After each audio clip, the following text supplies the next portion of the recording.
Beberapa waktu terakhir, tersiar kabar di beberapa daerah.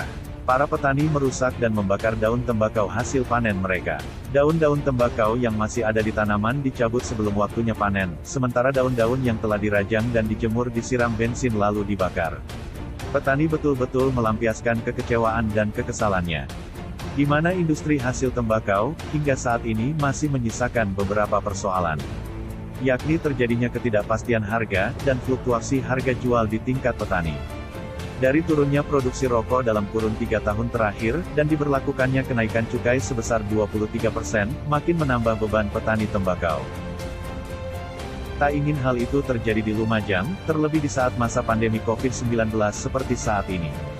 Tepat dalam momentum panen raya tembakau di Desa Kaliwungu Kecamatan Tempe, pemerintah Kabupaten Lumajang hadir dan berkomitmen menjembatani petani dengan perusahaan mitra.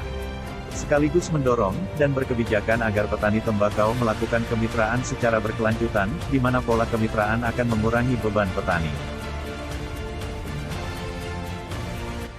Kami melaksanakan panen bersama ini. Saya ingin memastikan bahwa petani tembakau yang ada di Kabupaten Lumajang ini sambung dengan kemitraan. Artinya terjamin pasca panennya. Begitu panen, berapa yang dihasilkan dari produksi pertaniannya, kemudian sambung dengan siapa yang beli. Nah, tadi sudah saya pertemukan dengan lembaga kemitraannya, yang itu semua mereka sudah menjamin bahwa petani tembakau panennya dibeli oleh para penjamin kemitraan.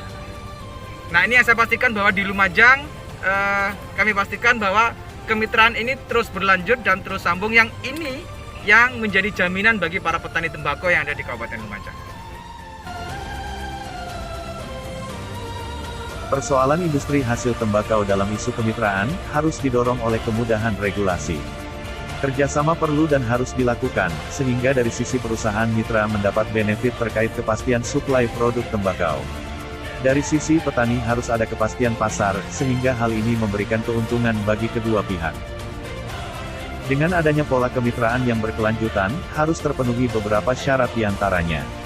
Saling percaya antara sesama pelaku kemitraan, dengan menjaga loyalitas petani, dalam memasarkan produk ke perusahaan mitra. Serta adanya transparansi dalam penetapan harga produk, yang dikaitkan dengan kualitas dan mutu tembakau petani.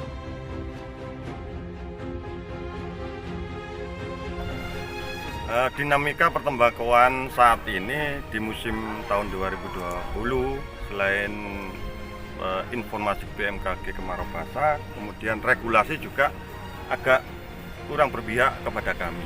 Namun untungnya di Lumajang itu sistem tata niaganya itu adalah kemitraan, sehingga di kabupaten-kabupaten lain yang banyak yang dicabuti, seperti tersebar di medsos dan di Kabupaten Temanggung, itu benar adanya. Kalau kita di Lumajang itu, kemitraan itu setiap petani itu terregister oleh perusahaan masing-masing, kemudian diberi kuota, sehingga tembakau itu tidak ada yang tidak terserap oleh perusahaan mitra, kecuali yang tidak sesuai dengan SOP. Jadi semakin skill petani itu semakin bagus, semakin pintar, perolehan kualitas itu semakin bagus, sehingga grade tembakau itu juga dapat grade yang paling atas, seperti itu.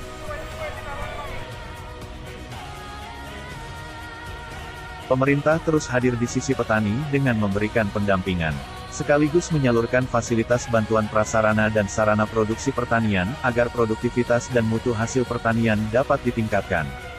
Selain itu, dalam agenda panen raya tembakau, hal ini mengukuhkan posisi strategis petani, karena merekalah yang memiliki produk. Dan oleh karena itulah dibutuhkan komitmen bagi mitra perusahaan, dengan menghadirkan pasar, untuk penyerapan hasil produksi tembakau para petani Lumajang.